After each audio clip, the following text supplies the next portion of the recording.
Okay, so welcome everyone to this 9th Statistical Physics School. So my name is Abhishek Dhar. I'm one of the organizers. The other organizer, Sanjib, will be taking the next lecture, so you'll meet him then. So how many of you have been to the earlier school? Can you raise your hands? Okay, so it's a small number. So I guess, okay. So in this beginning lectures, we basically usually just talk of stochastic processes, simple examples of stochastic processes. So in my lectures, what I'll do is also a bit of like, since in the next 2 weeks, you'll be doing some bit of quantum computation and quantum chaos. So I'll just do some kind of recap of quantum mechanics and chaos theory also. So I'll start with random walks and things like master equations, general properties of Markov processes, and so on. Okay, so some other things I just wanted to say is that so you all have this badge. You should wear this. So it's important that for people to identify you on campus, and also you won't get lunch if you don't wear this badge. Okay, so that's more important. Other thing is, you're expected to attend all lectures. In general, but in case on some days you don't want to attend, or you have some other plans, it's better if you can inform the program desk outside, on the previous day, so that at least we cancel the lunch or dinner, whatever. So in case you don't plan to have lunch or dinner on some days, it's better if you can inform. Please do inform the desk. There's you can just write your name, and so there's some arrangement by which you can cancel the lunch or dinner in case you know in advance that you don't want it. So that avoids just to avoid wastage of food. Okay, so then so today you have this today and the next 2 days you have these tutorials in the afternoon. So those will be conducted by some of our postdocs at ICTS. And so basically it will be a session where you'll solve lots of problems. So that's really important that you solve as much problems as you can, because it's just practice that if you just do practice a lot, you understand what is being taught. Okay, so today so is anything else? Okay, so I think any questions you have in general? Okay, so please do ask questions, and when you ask questions, it's better if you can. I think there should be a microphone on each in each row. So if you can use the microphone, it's better than other people can also hear the questions. Okay, so I'll start with. So today I'll do basically I'll talk of random walks and try to introduce the concept of master equations and stochastic matrices and so on. Okay, so maybe a lot of you have already seen it, but maybe it's still useful. Okay, so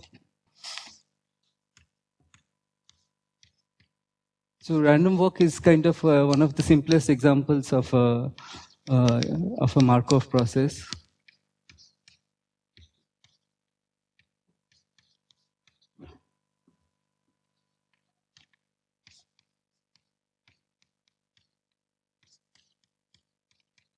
Okay, so let me just define the random walk.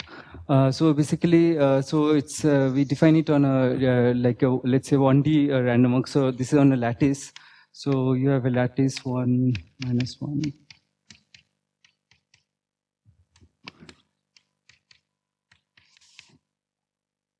And then there's some kind of the random walker.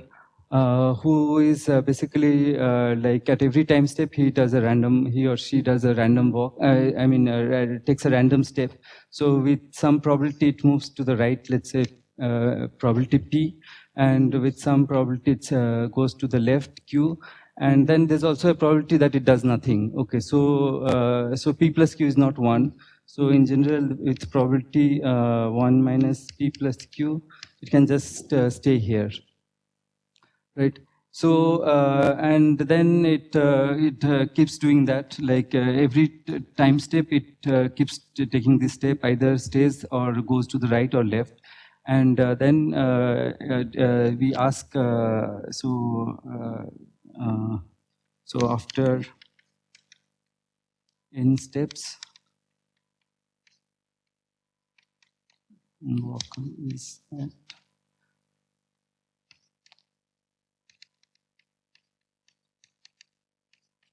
x. Okay, so so you can see that the dynamics looks like x n plus 1. So the position of the walker after n plus 1 steps is basically given by xn plus a random number. Let's call it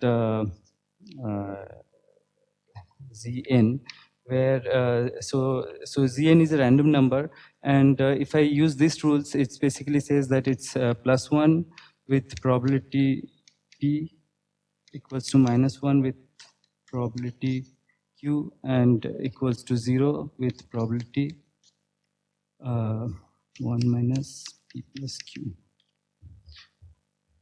Okay, so then the first question is so if I do,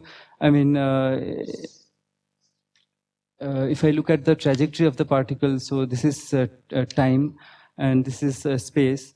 So if it starts from the origin, then so it's possible that after in first step it goes like that, second step also goes like that, third step it goes like that.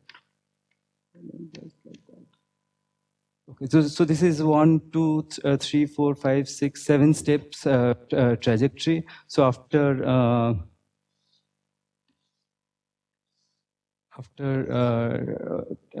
so this is time 1, 2, 3, 4, 5, 6, 7.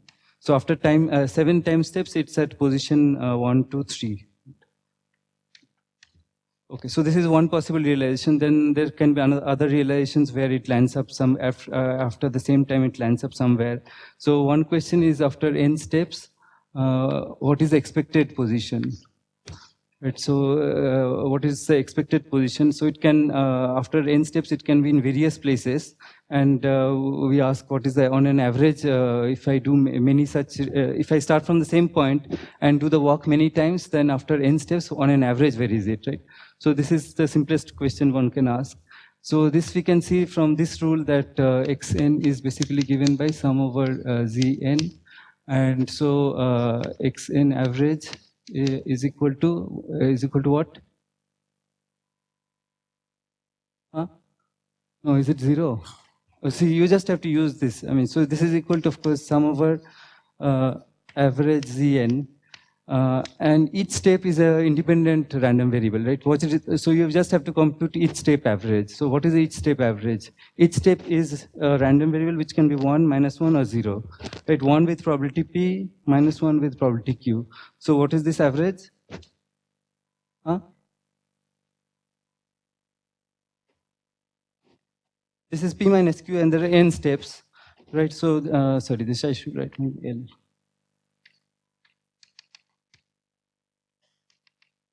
So this is n times p minus q. Right? Okay, so after n steps, the position is growing linearly with time, and then you can ask. Of course, every time you do, there's some variance, right? I mean, you on an average you reach here, but there's some variance. So what is the variance? So you need to calculate xn square average. So this is equal to summation L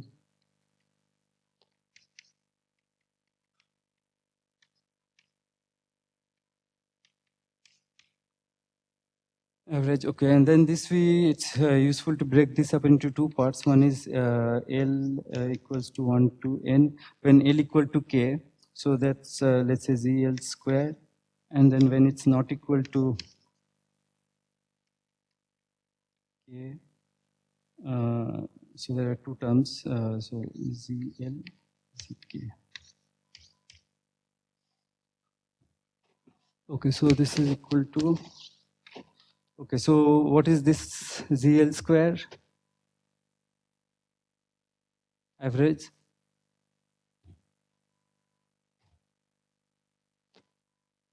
So each step is just an independent random variable, right? So what is ZL square average?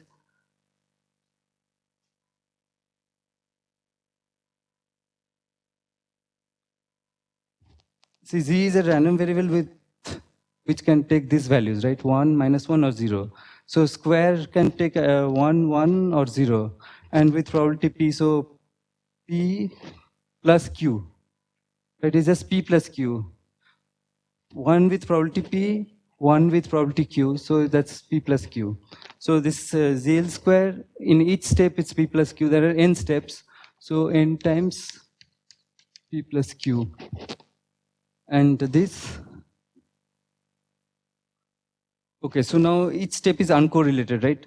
So I can, this thing I can break it up into basically ZL, ZK, right? Because they're independent steps. And each of this is, we have already computed, so each of this is P minus Q, right? And then how many terms are there in the summation?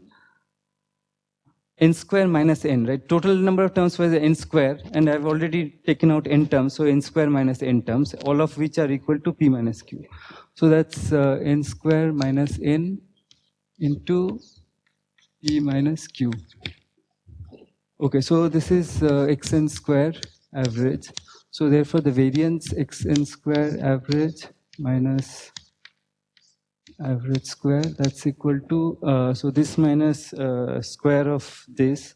So you can see that this n square term cancels and you're left with n p plus q minus, oh, this is square, right? Square. Minus n p minus q square.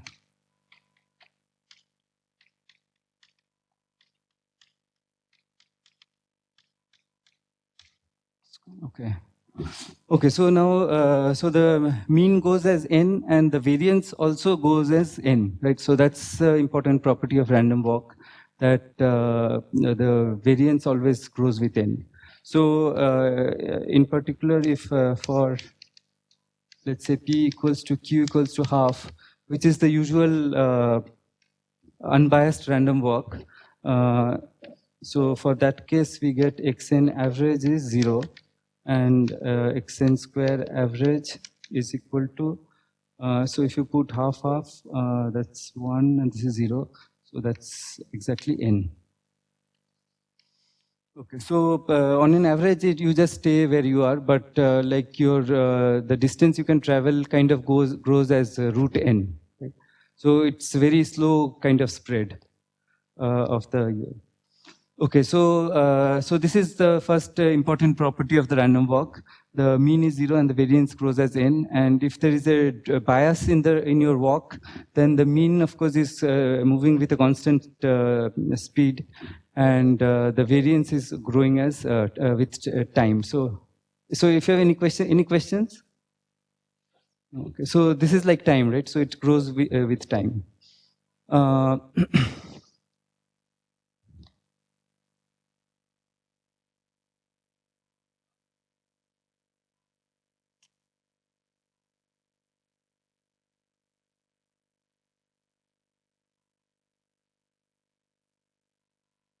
Okay, so I just want to say that, so here both time and space are discrete, and sometimes you are interested in going to some continuum limit.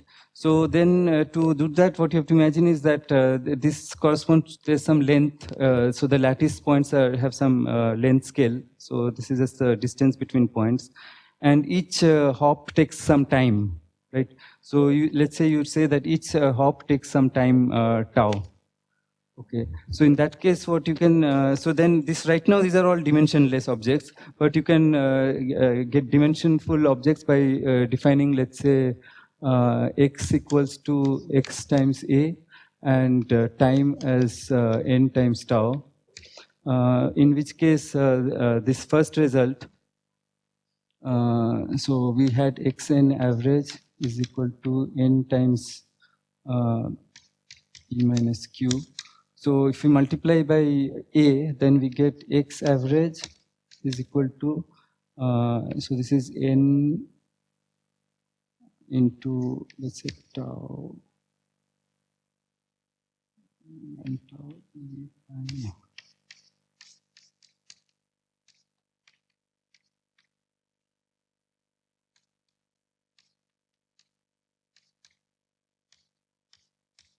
Okay, so I have multiplied and divided by tau. So n into tau is time. That's how I define the continuous time. And then I get some quantity here, which I can call this is like a velocity. Right? So v into t. And similarly, x square from this result, if I look at so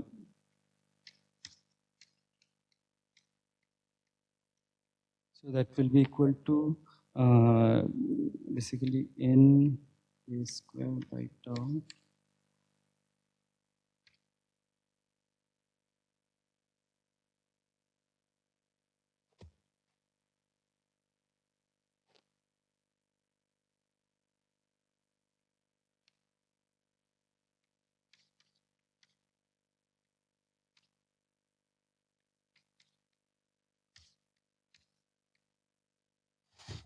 Okay, so I just multiplied this by a square.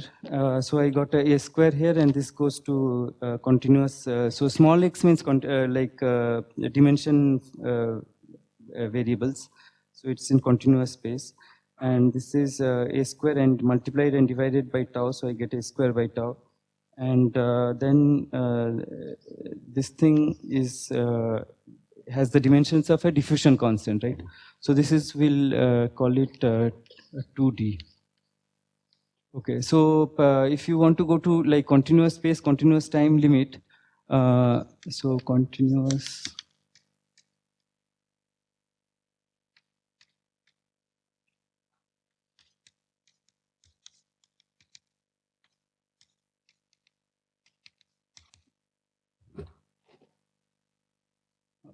So you have to take a going to 0, 0, and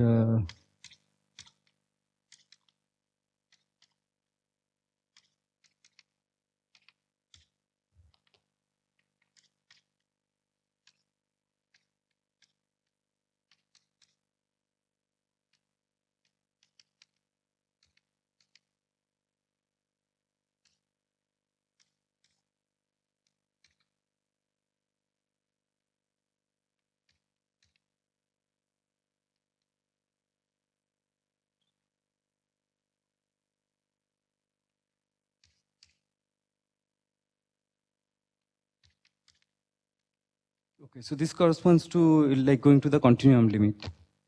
Yeah.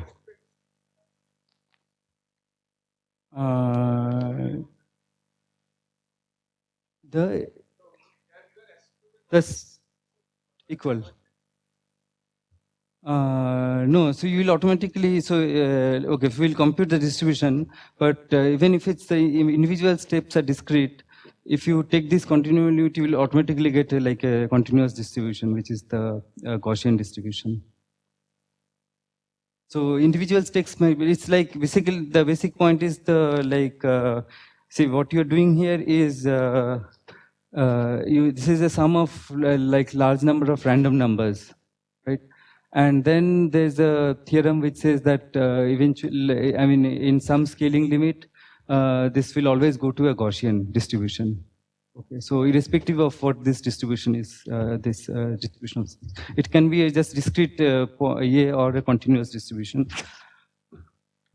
Okay, so okay, so this is just some limits. So the other thing also you could have done is you could have taken space.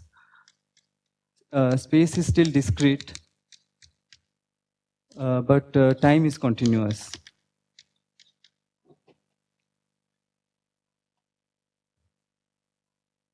Because see, I mean, here I'm taking a square by tau is a going to 0, tau going to 0, and a square by tau I want finite, right? So which means that a by tau,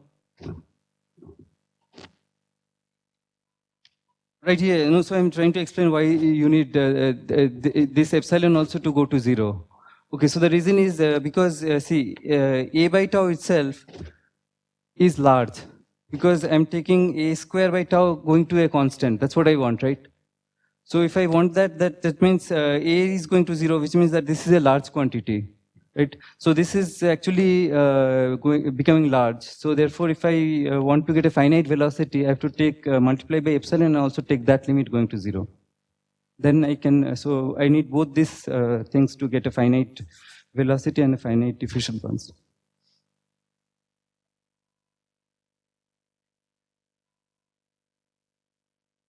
No, that it no, is if there's anisotropy, you get a velocity. So you are moving with some speed, right? Otherwise, you have like velocity 0 and you just have like Gaussian distribution. Yeah. Sorry? No, a going to 0, tau going to 0 limit, but a square by tau should be finite. P plus q, right? Yeah, yeah. Right, yeah. So there was p plus q and p. This one anyway goes to 0. So you don't care about it. You just get p plus q. Right here. Okay, so you can also look at the case where space is discrete and time is continuous. Okay, in which case, basically you say that you are taking tau going to 0 limit, but A is finite. Okay, so in that case, what one should define is I should take P by tau equals to, let's say, lambda right, and Q by tau equals to lambda left. So I have to really take P also, I mean, since I want this to be finite and tau is going to 0, so this hopping rates actually should go to also 0, right? So basically I should take, I need the limits P going to 0, tau going to 0, with this ratio as finite, and similarly here Q going to 0, tau going to 0 with this ratio as finite. Okay, and in that case I would get basically x average would be T into A into lambda right minus lambda left. Okay, so here A is not going to 0, A is just some finite number, and there are some rates here. Okay, so and similarly you can work out the second the x square minus x average. Okay, so now we basically we said that I mean you look at x versus t, and so there are different trajectories at a, so what this is one possible trajectory. If you run it another time, you get somewhere else.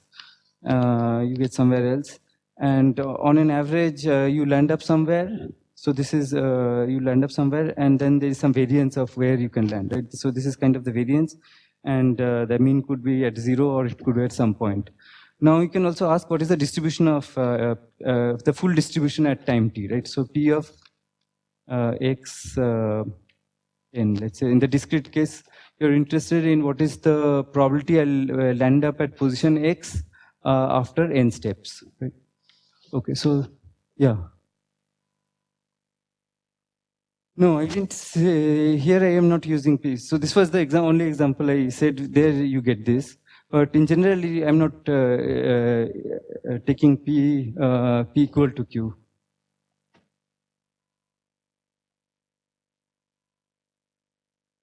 No, 1 minus, see, it's not, no, see this 1 minus P plus Q is, if P and Q are going to 0, then this is close to 1. So most of with high probability just stay, and with some small probability you move, right? Yeah.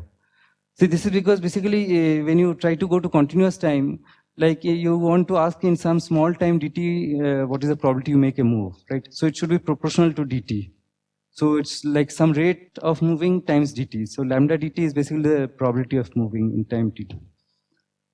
Okay, so this is, we want to compute the, not just the mean and the variance, but the full probability that Walker is at x after n steps. Right, so I mean, so after, so what is, let's say if I want P of x1, so what is the answer?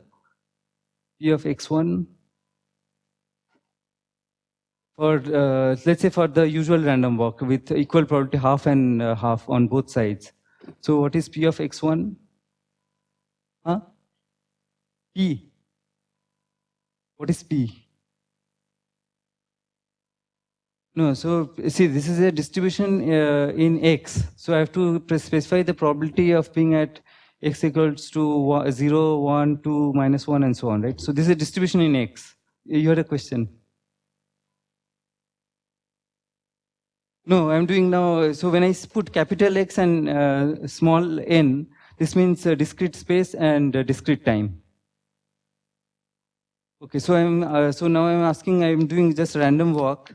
I start from origin, and after time 1, what is the probabilities I can be at various places, right? So after one step, obviously I can only be either here or here, right? So with probability half, I am at 1, and with probability half, I am at -1, right? So that's the probability distribution.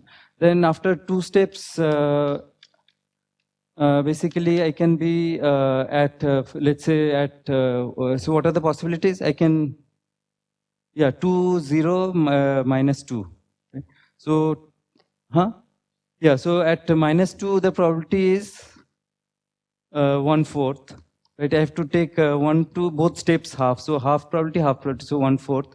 And then this is half at the origin and half at +2. So this is the probability at -2, probability at 0, and probability at +2. And everywhere else, the probability is 0, right? Obviously, I can't, after 2 steps, I can't be at the first site. I can only be on even sites, and at all odd sites, the probability is 0. Okay, and so similarly, one can compute.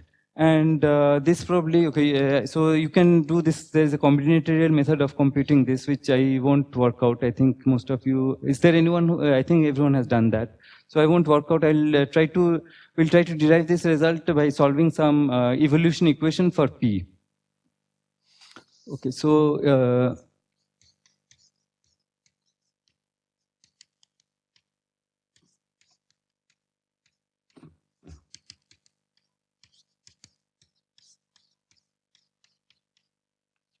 okay, so because it's a Markov process, basically if I know, like at some time, if I know what is the probability of at each site, let's say after one step, I know that the probability was like that, right?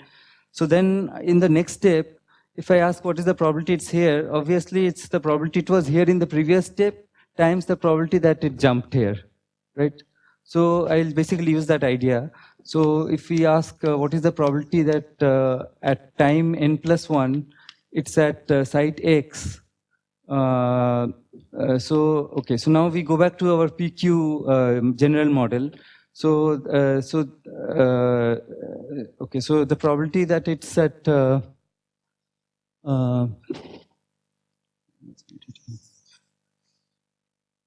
origin. So I want the probability that it's at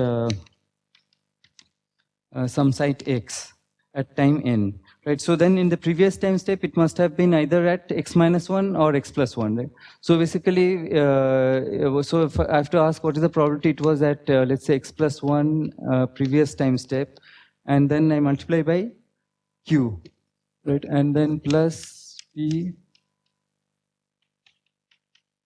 n, and but then there's also the probability that I just stay there. Right? So that I should also multiply that. So 1 minus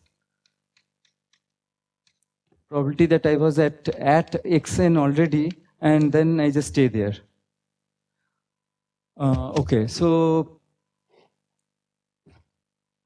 basically this is the evolution equation, and this we can try to solve somehow.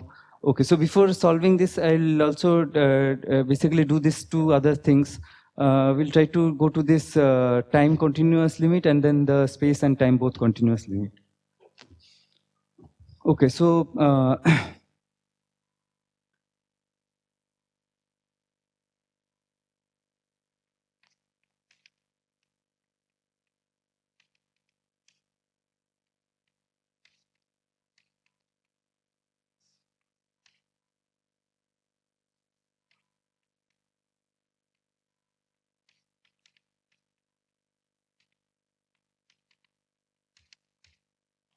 Okay, so if time becomes continuous, so right now both are discrete.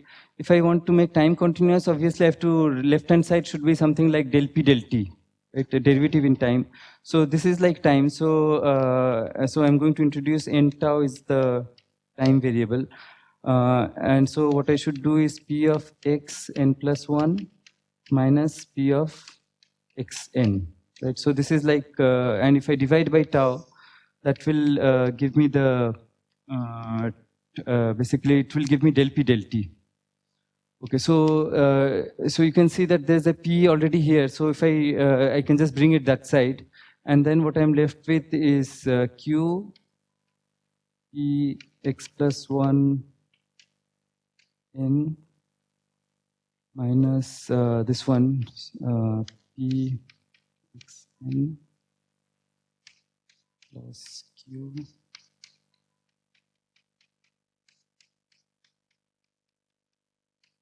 and then I've divided by tau, so by tau and by tau. Okay, so this is of course del t. So q by tau we already defined it as some rate. So this is now per unit time, right? So q was dimensionless, but this is now a rate, and this we called, I think, lambda left. So p x plus 1 t minus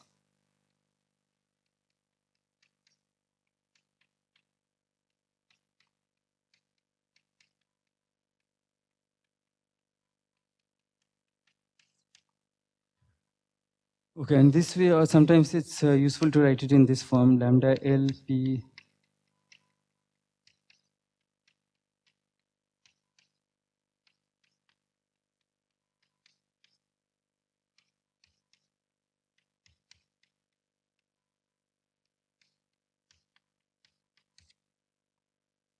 Okay, so this is it's simplest example of, so this kind of equations are called basically master equations, and they basically involve some gain terms. So these are called gain terms.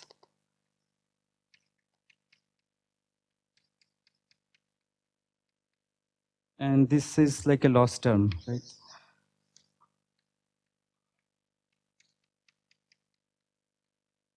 Okay. And so basically the point is that you can, you're gaining probability from like the nearest neighbor sites, and this is the probability from left sides, the rate at which things happen from the left side, this is from the right sides, and this is things going out of the site, right? So these are loss terms and these are gain terms. Okay, so this is basically the master equation. So usually, if you have like the space is kind of discrete and time is continuous, then these are called master equations.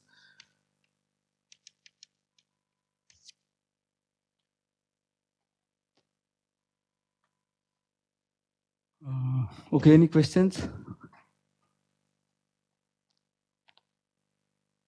Okay, and then you can also try to see what happens if you also now try to make space continuous.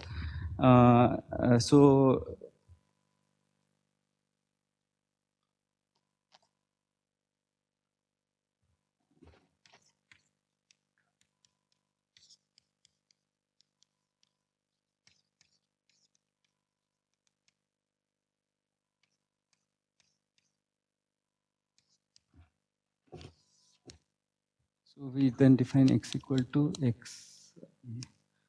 Okay, so then basically what you have to do is those x plus 1, and you just do some Taylor expansion. And so the, also you have to define p of xt is equal to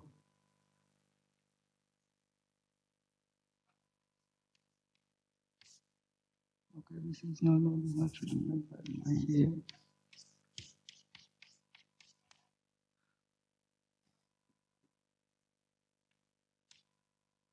okay, so so when you go to the continuous like space, then of course you define a probability density, right?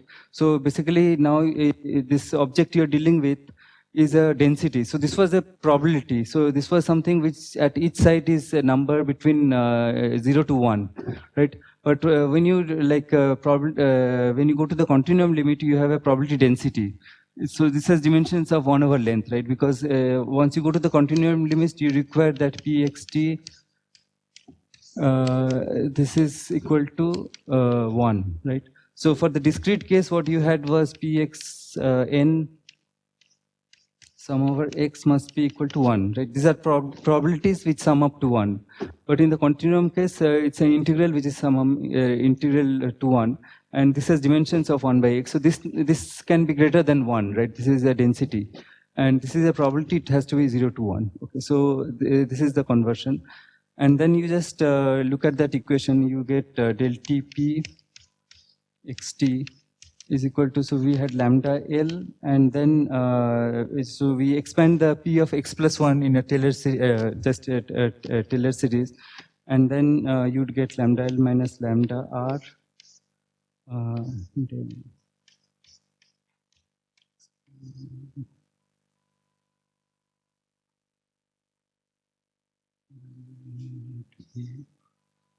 And plus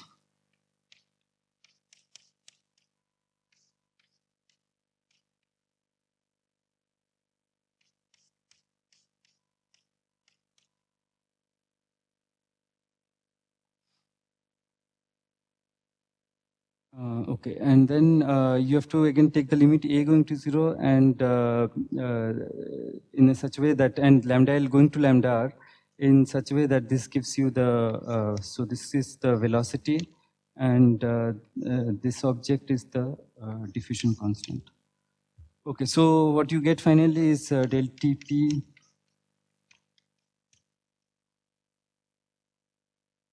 should be okay. So this, if you remember the velocity, it was lambda R minus lambda L, right? So this is actually minus V. So the equation is minus V. So this is del x minus del x.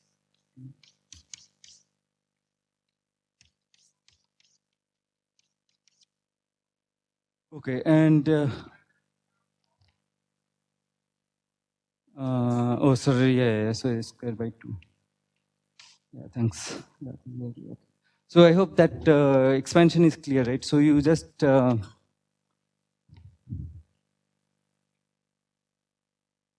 there's a p of x plus 1 and a p of x minus 1, and you expand around x. So the first term is p of x, which cancels with this. The second term would be del p del x. And so this is minus del p del x, so you get lambda L minus lambda R into del p del x. And then the last term is half of del 2p by del x square, and both are positive, right? So that's the last term. And because I'm dividing by x square, I multiply by a and a square. Okay, so now this is so in the continuous space, continuous time limit, you basically get so this is okay. This is also kind of master equation, but usually it's called Fokker-Planck equation. Or in this case, it's just the diffusion. It's just bias diffusion equation, but it's a simple example of a Fokker-Planck equation, which will be also discussed by Sanjib. Okay, in the context of Langevin equations and all. You'll see that you'll get very similar equations.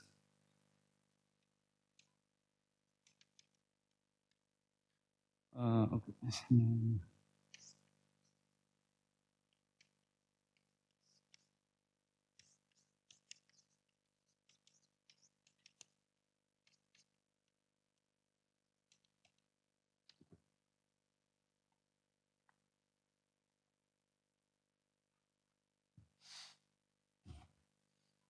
Okay, so basically, so far what we have got is that, so we looked at the random, we're looking at the random walk, and basically we said that if you want to see how the probability distribution evolves in time, you can work in 3 kinds of pictures. One is the discrete time, discrete space, where a picture where the evolution is basically this equation. So this is, let's say, equation 1. And if you make time continuous, then you get this equation. And so here space is still discrete, but time is continuous. So then this is the equation telling you the evolution of the probability distribution. And finally, you can go make both continuous, and then you get a different yield. Okay, so now let's see if you can, like, let's see how you would solve these equations.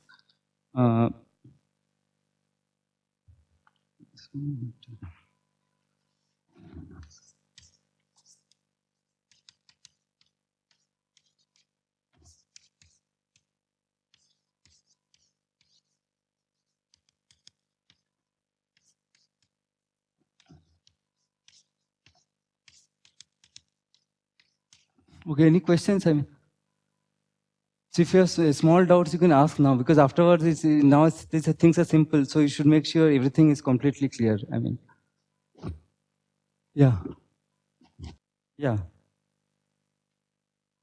No, so I see this is the right moving hop, right? So velocity should be right moving minus left moving, right? So like earlier, I think some point we wrote the velocity, right?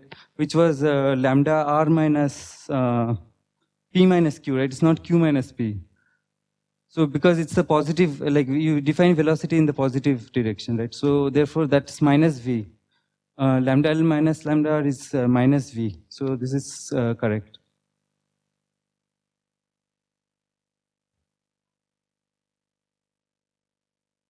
Take this to be 0. Okay.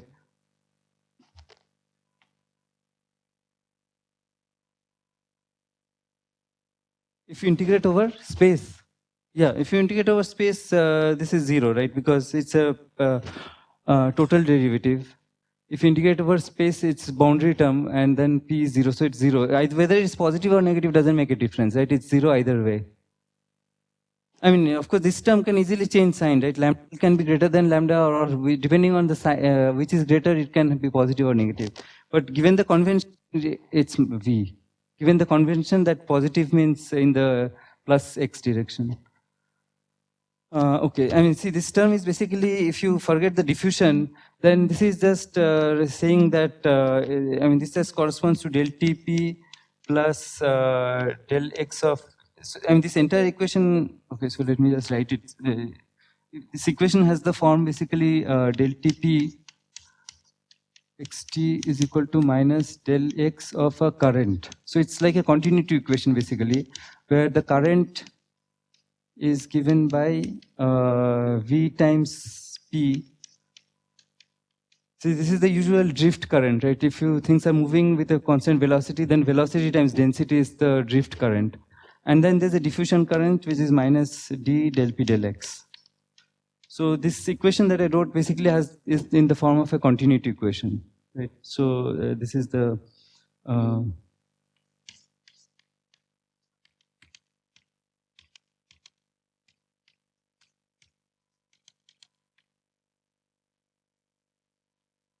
okay, and so this is the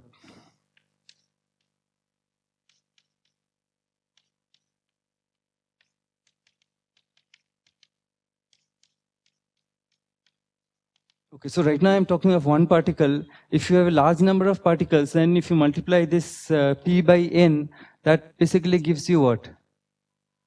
Supposing instead of one particle, I have a large number of particles. And if I multiply this p by n, that gives? Yeah, that's just the density of particles, right?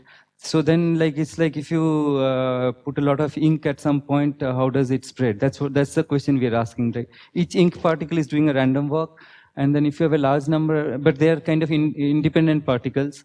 So each guy, you write the equation, then for the entire density of ink, this is the equation.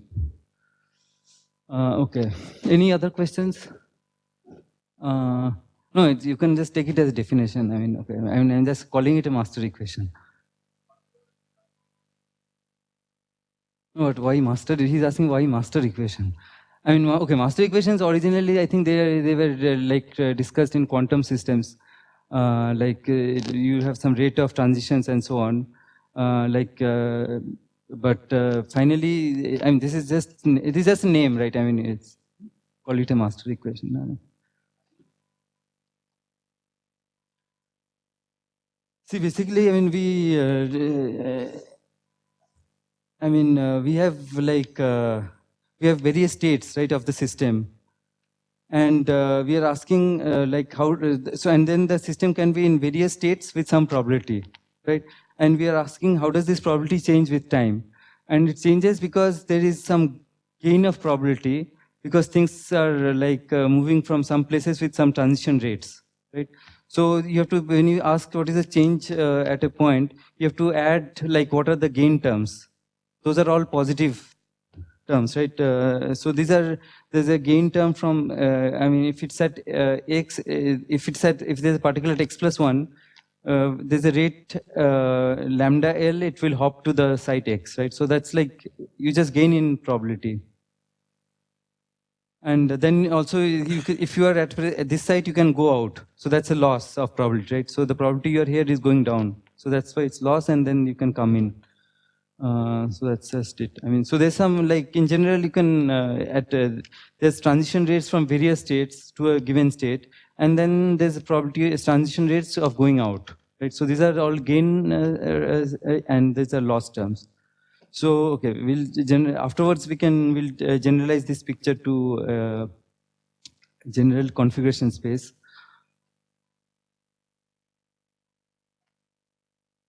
No, what is a Lyapunov exponent?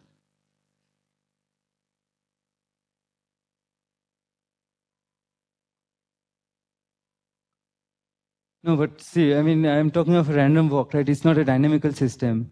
There's no notion of a Lyapunov exponent right now. I mean, Lyapunov exponent comes when you write these are all linear equations, right? The probabilities, it's all linear equations. I mean, so Lyapunov exponent, I don't know where you read, but it's usually, it's like if you're a Hamiltonian system or some dynamical system with some, then you could talk of, but here we are talking of purely stochastic systems, right? So there's no Lyapunov exponent or anything. Yeah. Yeah. If I want to go to this,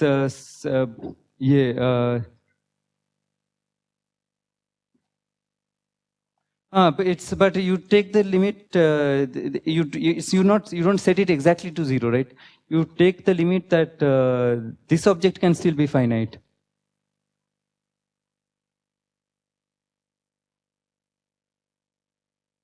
Right? Yeah. Yeah.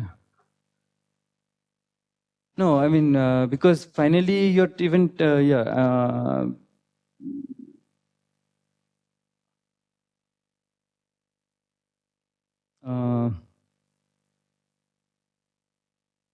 it's just the way, I mean, the scaling limit is, see, basically I'm saying that here, supposing you put another A and divide by A, right? And this was P minus Q. Now you want this to be finite.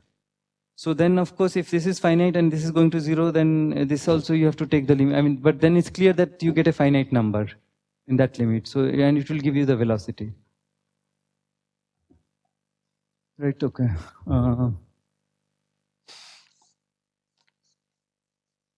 Okay, so now we were discussing a solution of these equations. Okay, so we'll just solve a special case where, let's say, E equals to Q equals to half.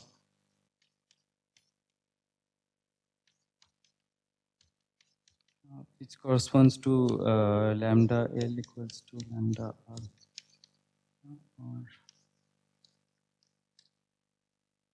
So if in the discrete case, this is what I look at. In the continuous case, I look at this case.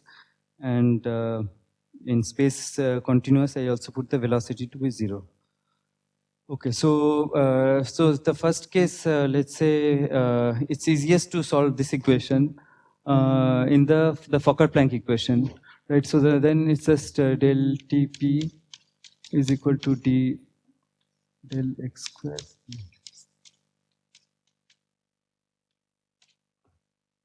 Okay, so what's the easiest way to solve this equation? So solve means basically what? Solve means basically I want to give some initial condition, and so it's a first order equation in time. So which means that I need some initial condition and some boundary conditions, right? So in this case, let's say we are on the infinite line. So that's the boundary condition. So infinite line, and and the boundary initial condition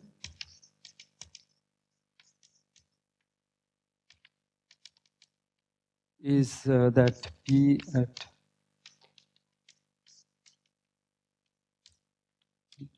so you always start from the origin. So the probability distribution is a delta function at t equal to 0.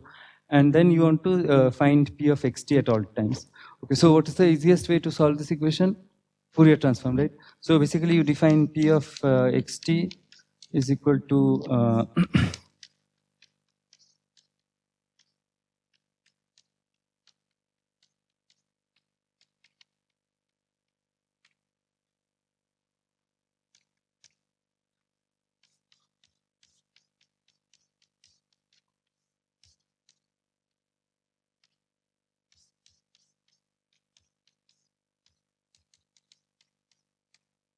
and then if you plug it in this, you get the equation for P tilde.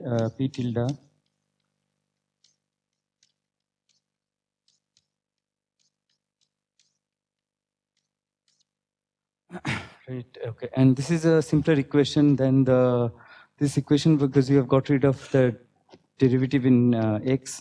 And so the solution is P tilde kt is equal to.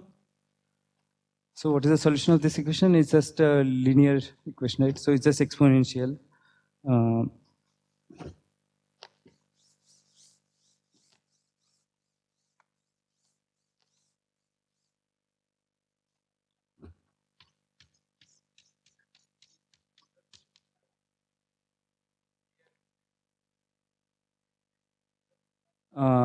This is easier. Why four-dimensional? Two-dimensional, you mean? Yeah. This is two-dimensional, yeah, but it's easier to just do this, okay? So because this one you can easily solve, and you get P tilde k0 into e to the power minus d k square t. Right, this is the solution, and then you need to know what is the Fourier transform at time t equal to 0, which, so this we said at time t equal to 0, this is a delta function, so then this is just 1, right? So P tilde k at 0, this is just 1 from the initial condition. So we know P tilde kt, and so since we know this, we can just do the inverse Fourier transform and get P of xt. So this I won't do. If you do, so this is just some Gaussian integral. So put P tilde kt as e to the power minus dk square t, and then do the integral in k. So the final answer is 1 by.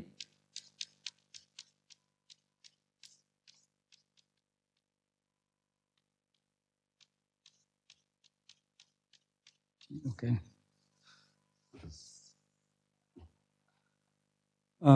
Okay, so this is the final. Okay, so this is some result that you should really, I mean, almost like it's like Newton's equations. Okay, you should never forget even the factors and all.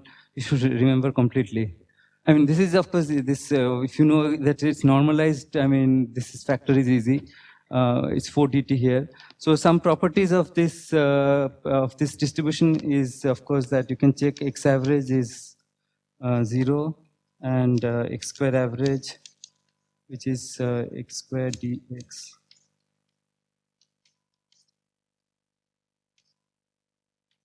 This is equal to, what should this be?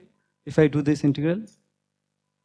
2 dt, right? That we earlier got also. So it should be 2 dt. So this you can verify that this is true, this is true. And of course, this is a normalized distribution, which is also true. So integral of dx is 1.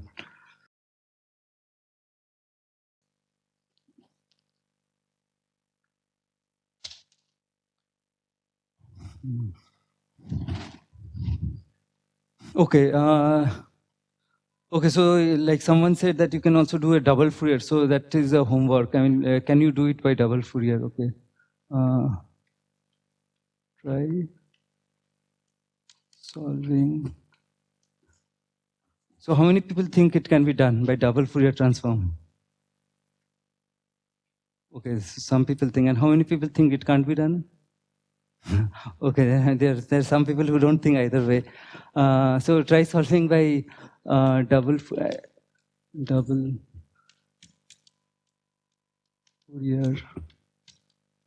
transform. So what he means that also do a Fourier transform in time. Okay, so yeah, so maybe you can do it, and tomorrow we'll discuss again. Does it work or does it not work? It's good to try various things. Then you know. Then you really understand the method. Yeah, yeah. So that is also homework. Like the general width drift diffusion equation. That also you can solve by Fourier transform. It's almost the same method. Okay, I'll just write the result actually for v not equal to 0 solution. Okay, so this is again, so whatever I don't complete, please do it as a homework. Solution is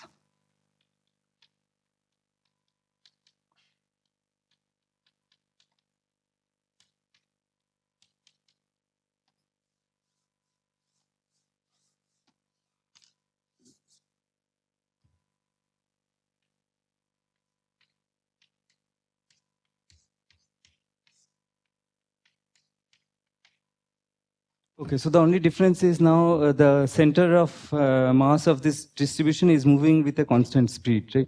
It's still spreading as 2dt. So in this case, if x average is of course vt, and the variance x square average minus x average square is still 2dt. Okay, and basically if you plot the distribution, so let's say p of xt as a function of x at different times. So at time t equal to 0, it starts as a delta function. And then after some time, this shifts to some place. And then after some time, it again moves. Okay, so it's spreading and it's moving with a constant speed, right? And so on. So eventually, it just moves and spreads out completely.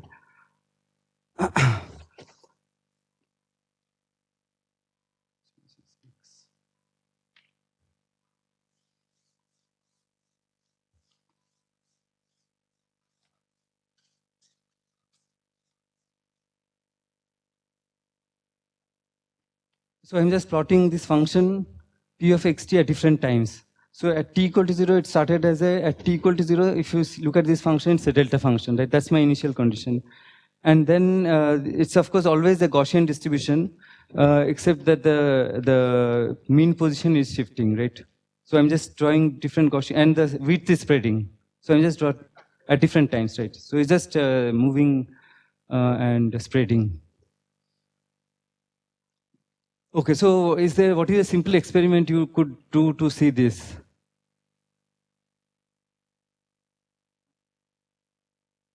Like, what is a simple experiment where we can see drift and charged in an electric field, right? Yeah, yeah, that's one example. Or in a river. Okay, yeah. Right, yeah, because there's a drift and then there's diffusion. Okay, yeah, but simple thing is also like just in this gravitational field will cause a drift, right? So if you if you just drop ink in water, it will go down because of the center of mass is going, and of course it spreads like this. So that's the. There, of course, you have to solve the 3D equation and so on, but it's more or less this. Okay, so. 24 minutes. Okay, so now, so this is the continuous time, continuous space solution we looked at. So now let's look at maybe the discrete time, discrete space equation and try to solve that. Okay, so.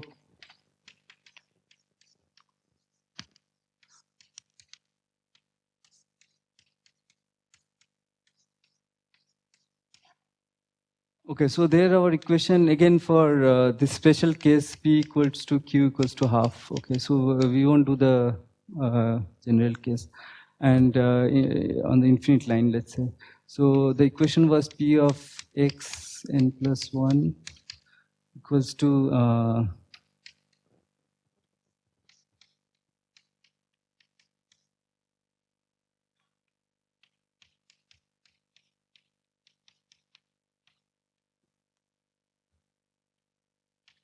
okay, so now we can solve this equation by almost a similar method.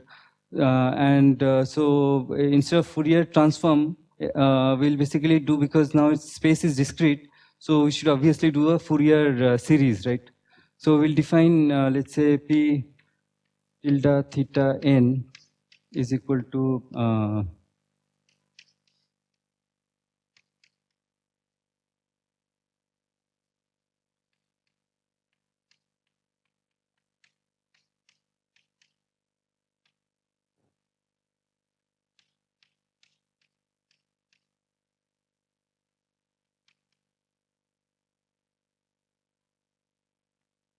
and P of xn is just the inverse of a Fourier series. So that's 1 by 2 pi .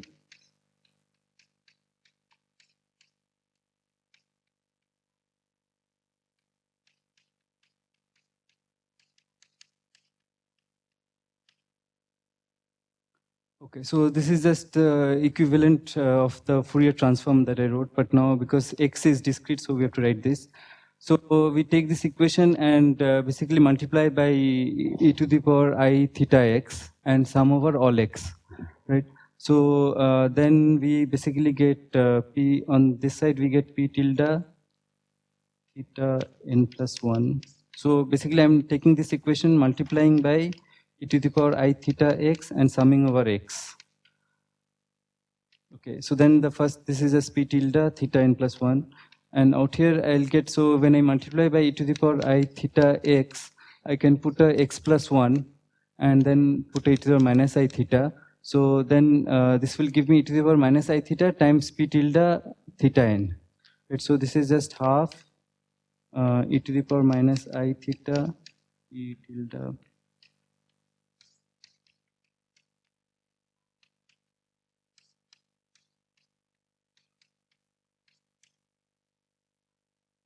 This is clear, right? Okay, so this is equal to basically cosine theta p tilde theta n. Okay, so this is, I mean, this is almost like the, basically it's like this equation in the continuous case. Okay, so we have p tilde theta n plus 1. In Fourier space, we have this solution that this is cos theta times p tilde theta n. And so we can just, so this is from n to n plus 1, so we can iterate it and basically get cos to the power n theta p tilde theta at time 0. So what is p tilde at theta at time 0? So we have to just look at the initial condition, right? So initial condition here is at time n equal to 0, the particle is at the origin. So which means it's at Kronecker delta at delta x0. So then we look at this, and if you put n equal to 0, so this is delta x0, so this is again 1, right? So p tilde theta at time 0 is 1. So that, okay, so, huh? Oh, sorry. This is okay, right? Okay, so this is 1. So this is this, and so now we do the inverse thing. So p of x at n 1 by 2 pi.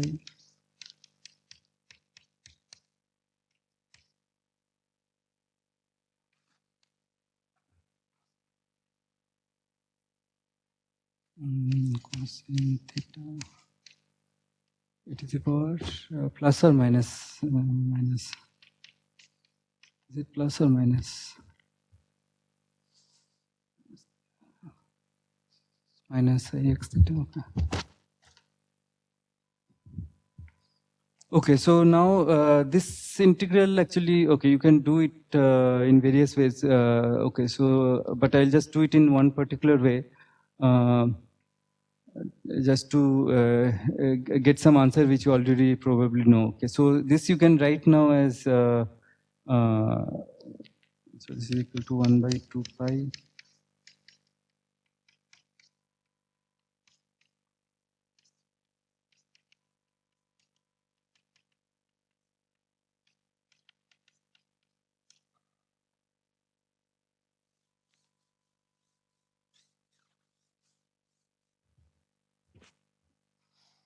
Okay, so this now is you can do a binomial expansion, and what you get is equals to 1 by 2 pi.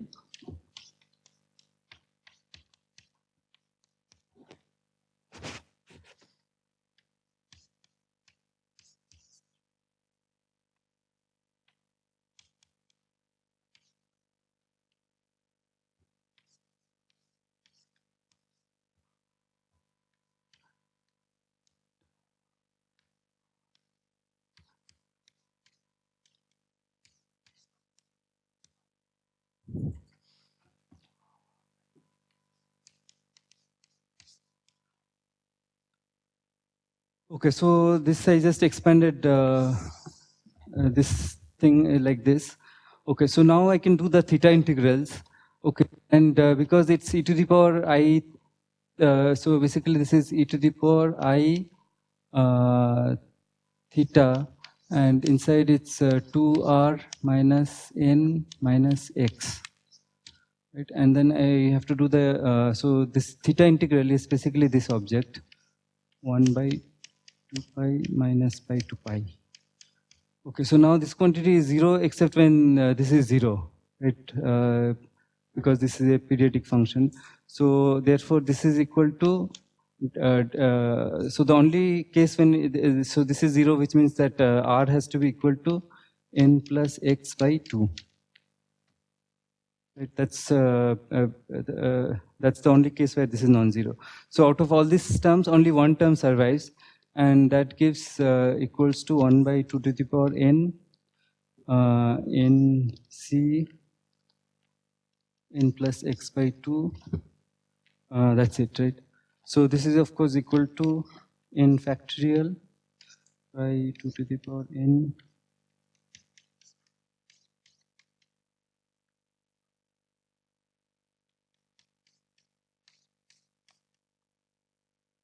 Okay, so this is of course something which you already know by doing a combinatorial calculation, right, of the probability of being at various places.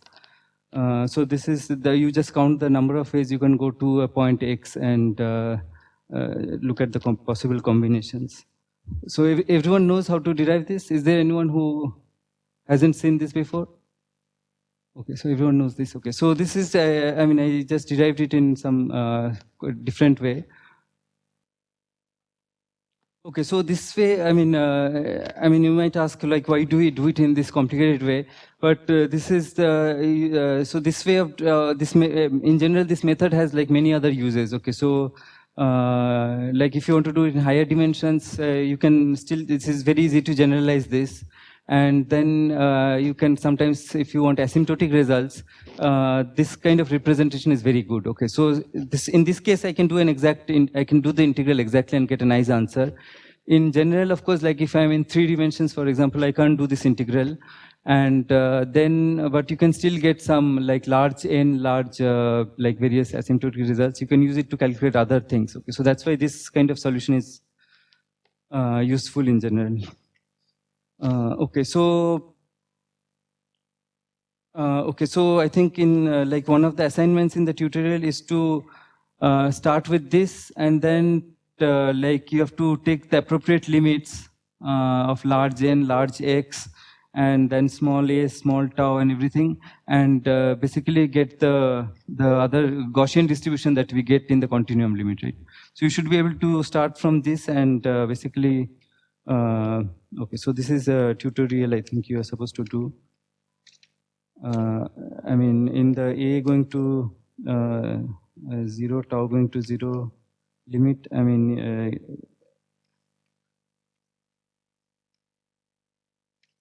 So you should like see how to go from this to the Gaussian, okay? And also you should do a simulation where, let's say you do the random walk and just calculate this object, right? So you'll find at time t equal to 0, the probability looks like that.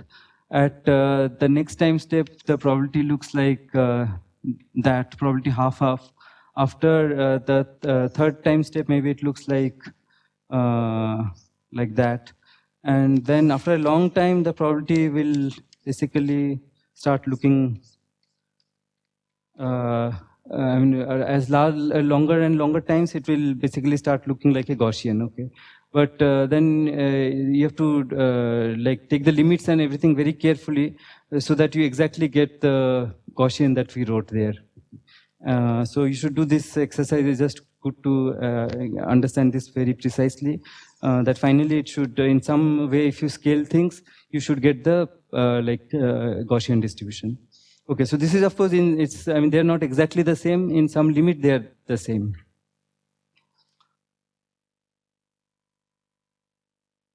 So the Gaussian is in the basically you are looking at scales of root n. Okay, so in this scale, it will look like a Gaussian. Beyond that, of course, but the most of the probability is because the width of this is kind of root n. So beyond that, the probability is really, really small. Okay, after like a few sigmas, it becomes really small, right? So within this, the Gaussian is very good fit. Beyond that, of course, the Gaussian is not a good. But so this is the scale at which the Gaussian distribution will work. Okay, and if you're interested in these tails, then that's called large deviations, right? So those are very rare events. And you might be interested in the probability, how the probability distribution looks like that. But that's large deviations, which is beyond so this is like you're interested in the typical fluctuations, right? And if you're interested in large deviations, then you are interested in the properties of the tail. That's not described by the Gaussian distribution. That's a completely different distribution. And I think maybe Sanjib will talk about some properties of that. Okay, so it's really good. I want to say that it's good to do simulations and let's plot things to get a good idea of like what all this all means, because it's really simple stuff once you just play around a bit. Okay, so the final thing I want to say is how to solve the case where just time is continuous.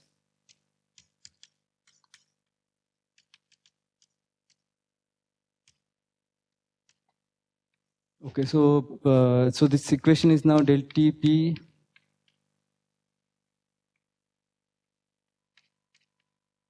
So in this case, is it a probability or a probability density? Huh? Probability, right? It's a probability. So only in that case, it's a probability. In this case, it's a probability density. Here, it's still a probability. It should be numbers between 0 to 1. Okay, and this equation is now lambda E.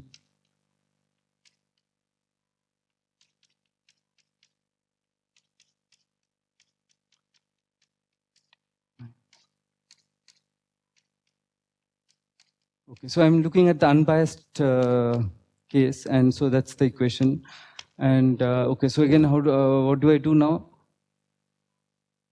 Like from the previous two examples, what should I do? Yeah, just do the same discrete Fourier series. And so clearly I'll get an equation which is del Tp tilde theta t is equal to, so this, if you do the same trick that we did here, you get minus 2 lambda 1 minus cos theta into p tilde theta t. So then you can solve and you get p tilde theta t is equal to, so this is a equation in time, so you get e to the power minus 2 lambda cos theta t.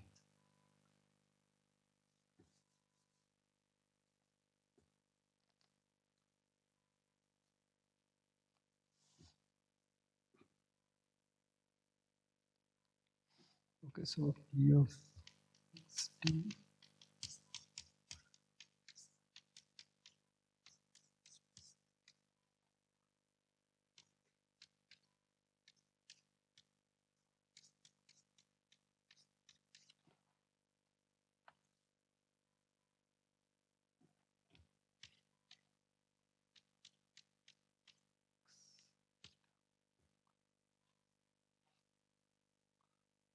Okay, so this again you can do the integral. So okay, this I don't have the form. It's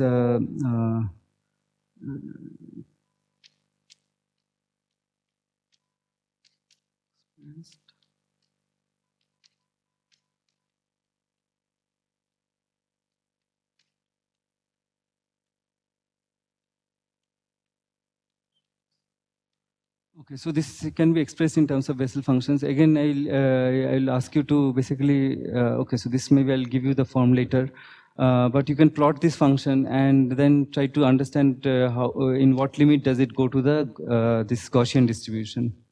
Right. So this is, of course, if you just plot the exact thing, it will look very different, but in some limit, it will again start looking like the Gaussian distribution. Okay, so basically we discuss the solution of this kind of master equation in various cases. Okay, I have 6 minutes, so.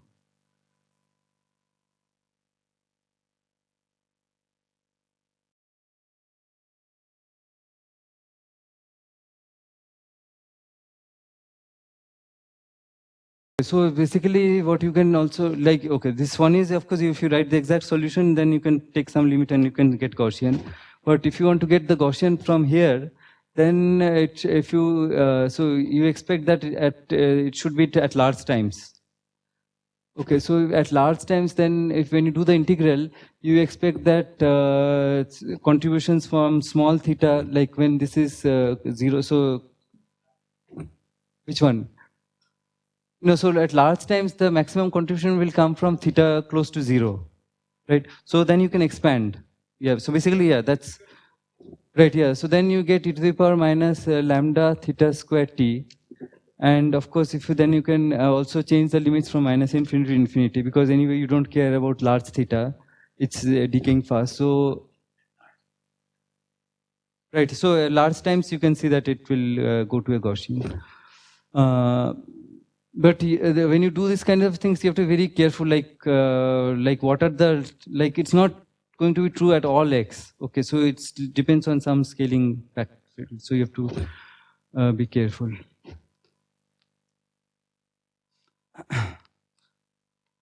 See, basically, for example, for the random walk, I mean, clearly the probability is strictly 0 for x greater than n, right? But for the when you write the Gaussian, it's non-zero right to infinity. So they're not exactly the same.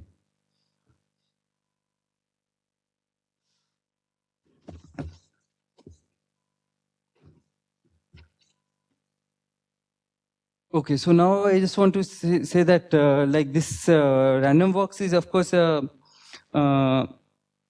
the simplest example of what we call a Markov process, where things depend just on the previous time. Like the probability of finding at some time t just depends on where you were at the previous time, right? So you can, it's easy to like basically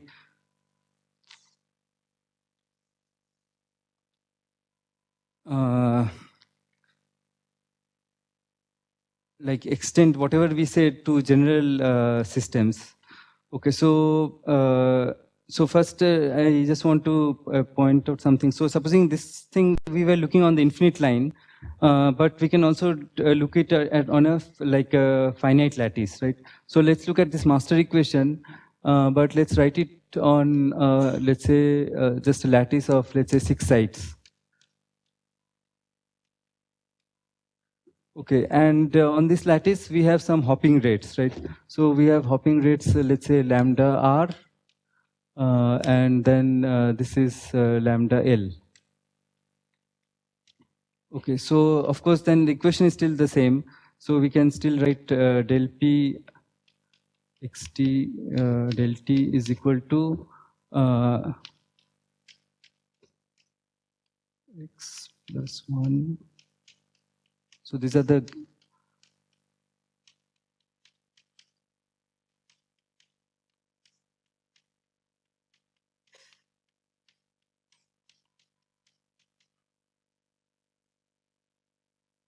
Okay, so now this equation, is it true at all sides? It's not true at the boundaries, right? Because at the boundary there's no right side, and on this side there's no this side. So I have to write separate equations for x equal to 1 and x equal to 6. Okay, so now instead of that, I could also just say that it's the same equation, except if I put x equal to 1, I get this term here, which is, but there's no lattice side 0, right? So, okay, so now what I want is that del Tp 1t. Okay, so what should be the equation for this del Tp1? What is the correct equation? Huh? So what is the first term? Lambda L P2T, and then minus, it can go out of this, right? So that's the loss term, there's just one loss term. So there's no loss term here, there's no gain term from this side. So there's just one lambda R P of 1T. That's the loss term. Okay, so now I can still use this equation, but I can put it as a boundary condition. So I can say that use this, but say that, so somehow I want to get rid of this term and this term. So I can say that lambda R E0T minus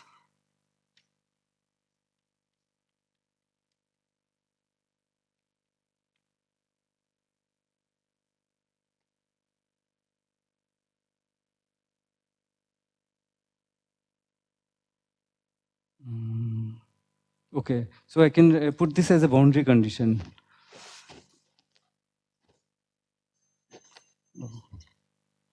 Okay, so let me just okay,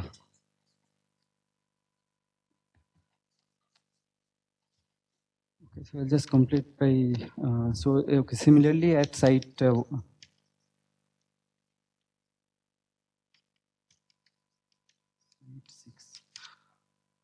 okay, so basically what I was saying that I can still use this equation, but I have to specify some boundary conditions, then I can still work it with it. So the other thing that to note is that basically now I have equation for, so I have 6 sites, and at each site I have some probability, right? So I can define a probability vector, and I can call it, let's say, probability at, okay, this is maybe 1t, e2t,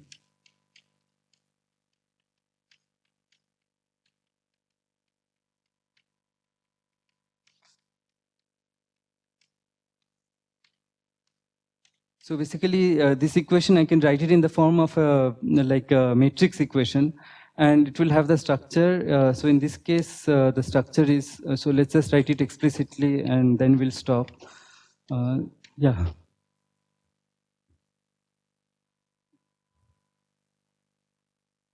Yeah, so I just introduce a, let's say, a fictitious site. Okay, and I say that it has to satisfy this condition. Okay, so now, so if I look at this equation, so this P1, okay, so this is again P1, P2,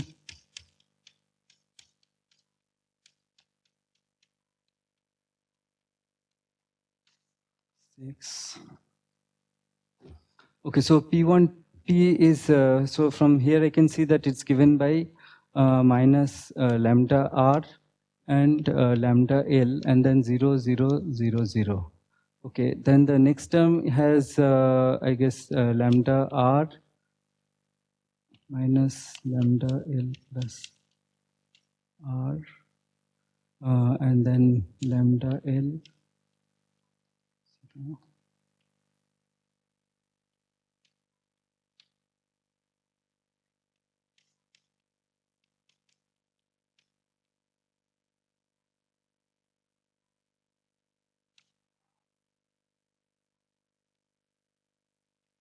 Okay, maybe 0, 0, lambda.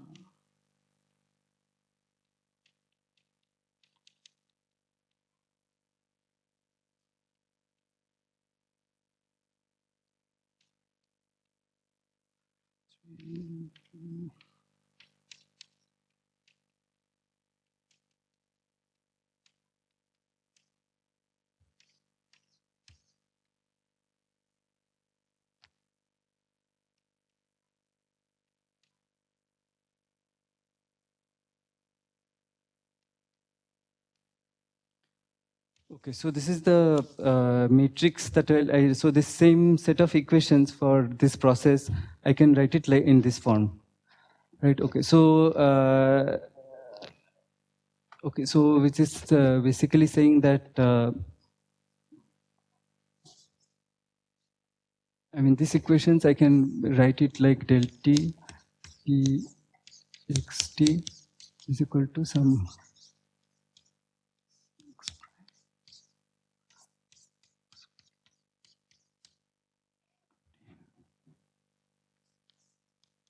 So obviously it's a linear equation and I can write it in matrix form, and out here I just wrote the matrix explicitly, right?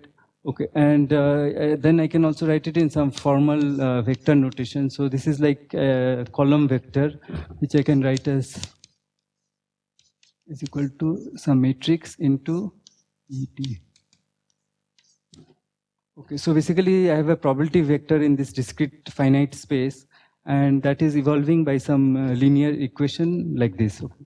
And this is, so this is usually called W matrix. Okay, and in general, any like continuous time Markov process you can represent by this kind of a structure. Okay. So in the next class, we'll describe the basically the some properties of this kind of master equations. So this matrix has some properties. Okay, so one thing you can clearly see is that if you sum the columns, it's always 0. Okay, and the off-diagonal elements obviously have to be all positive elements because they are transition rates, and these guys are basically negative of sum of all these. Okay, so that's one property of these matrices. And then we'll try to understand, like, given such a thing, what are like, you can ask about steady states and approach to steady states and things like that. So that's, so we'll discuss it in the context of the random walk, but also, so basically any Markov process, there's a configuration space, and then you are doing a random walk in that configuration space, right? So basically any Markov process is finally, it's like a complicated random walk in some arbitrary configuration space. Okay. So, so we'll work with the example of the random walk, but also try to present the general picture. Okay. So, any questions? Okay. So, okay. So we'll stop and then meet in half an hour.